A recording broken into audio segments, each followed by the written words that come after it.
Good afternoon, my Real News Midday TV family. Welcome back to the channel for another news update for Saturday, November 15, 2025. And in the news this afternoon, Jamaican facing charges in Washington for US $800,000 lottery scam. A Jamaican man extradited to the United States to face fraud charges has been ordered detained pending trial for allegedly orchestrating a multi-million-dollar lottery scam that defrauded an elderly American woman of more than US $800,000. U.S. Attorney Charles Neil Floyd announced that 34-year-old Rashard Andrew Carty was returned to the Western District of Washington on October 23, 2025, following his August 21 arrest in Jamaica. On Wednesday, November 12, Magistrate Judge David W. Crystal ruled that Carty will remain in custody until his trial, which is set for December 22, 2025. According to court documents, Carty first contacted his 73-year-old victim in 2020, claiming she had won a US $22 million Publishers Clearinghouse prize.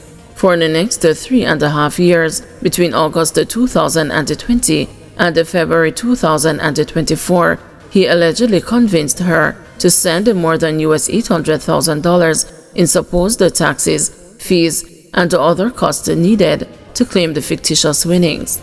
Prosecutors say Carty repeatedly manipulated the victim, at one point falsely telling her that the FBI was monitoring their calls and that she should not disclose the win to anyone.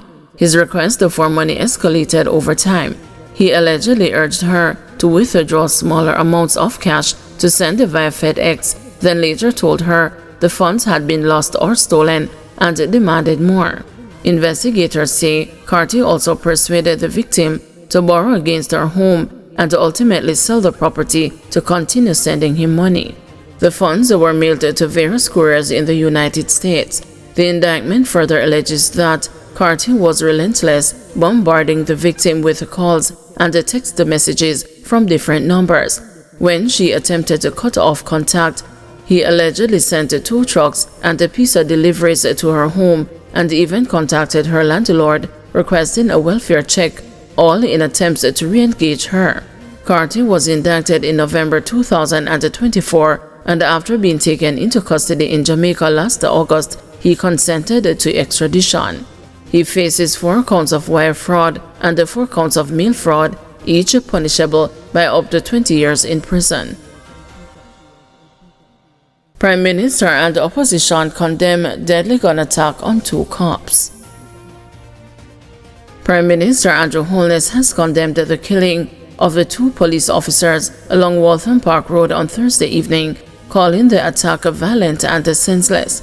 Constable Charles Stewart, who was attached to the Spanish Town Police, and Constable Jamari Gordon, attached to the Counter-Terrorism and Organized Crime Investigations Branch, were killed about 7:40 p.m. outside their business place. Prime Minister Andrew Holness said he has been fully briefed by the police high command and is assuring the country that the investigation is active and relentless. He said the government will give the JCF full support as they move to capture those responsible. The Prime Minister urged the Jamaicans to stand with the officers' families and the wider constabulary force, describing the loss as heartbreaking for the nation. Meanwhile, opposition spokesman on national security Fitz Jackson noted that the attack comes as Jamaica is still struggling to recover from Hurricane Melissa, calling it a deep blow to the nation already grieving.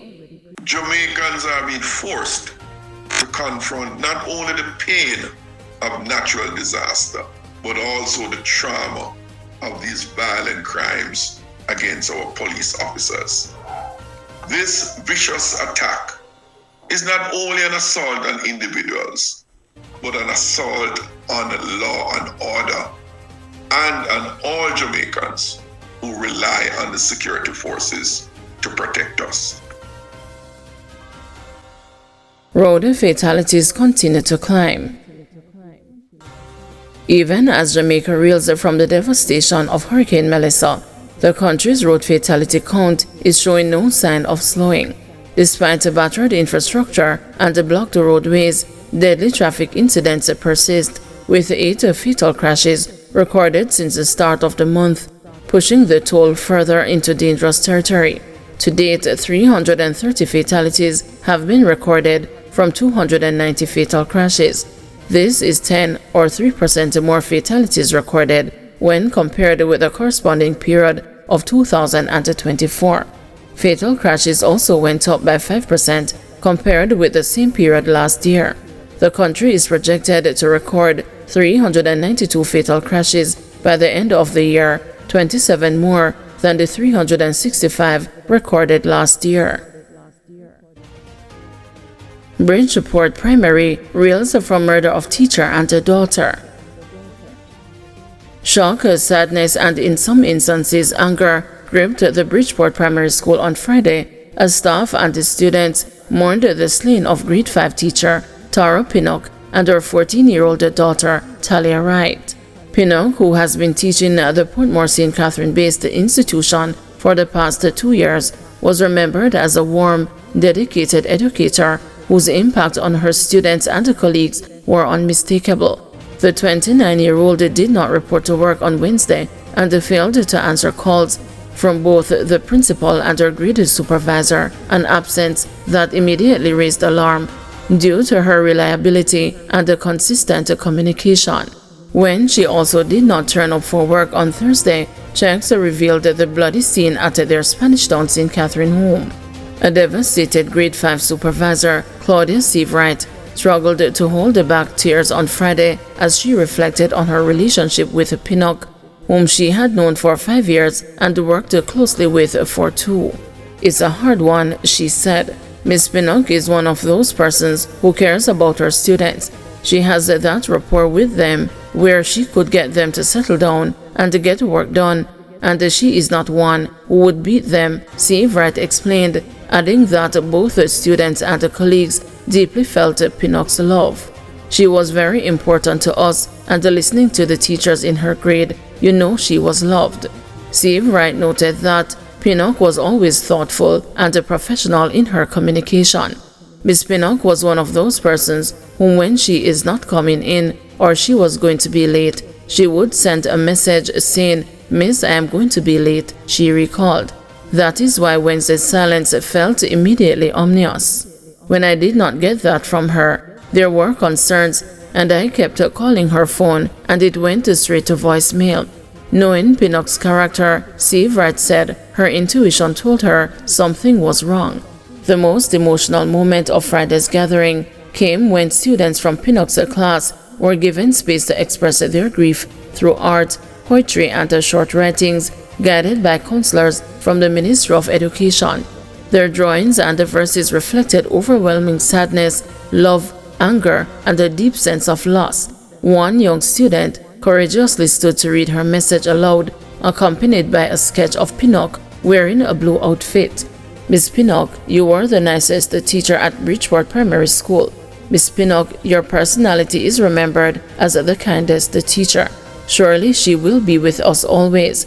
Love you, Miss Pinnock," she read, prompting tears across the room. Principal Lyndon Edwards, overwhelmed with emotion, struggled to speak. After a long pause, he managed only, "I am weak in the knees. I can't believe this has happened to one of my staff." Guys, thank you for watching. See you this evening at 6 p.m. for another news update.